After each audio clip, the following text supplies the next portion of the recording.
La vanne du barrage de Tréniac vient de s'ouvrir et la Vézère se transforme en une rivière idéale pour la pratique du canoë-kayak, un débit de 15 mètres cubes par seconde. Pour Stéphane Santamaria, multiple champion du monde, ce parcours naturel est l'un des plus beaux de la planète.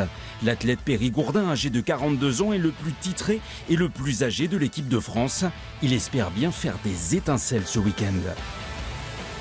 Quand on a 20 ans, c'est un peu la fougue. On y va, on lâche les chevaux, on réfléchit un peu moins.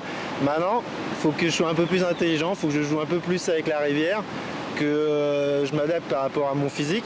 Donc voilà, c'est plus réfléchi, c'est plus calculé. Je peux pas être fort toute la saison, il faut que je me prépare pour une échéance, voire deux, mais je peux pas courir après plein de lièvres.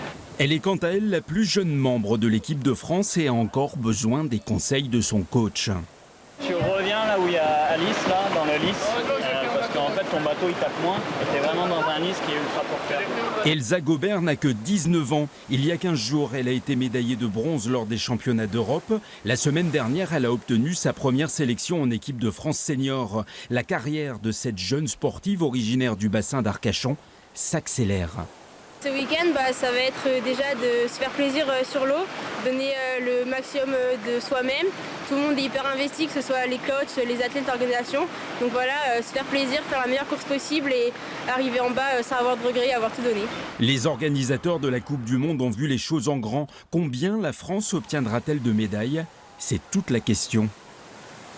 On a des bateaux français qui sont quand même dans les favoris et le sprint, je pense que ce sera encore différent le dimanche. Parce c'est beaucoup plus accessible en termes de proximité et puis surtout on a aussi des grosses chances de médaille dimanche. Samedi, ce sera l'épreuve classique sur 6 km et dimanche, place au sprint sur 700 mètres en plein cœur du village de Tréniac.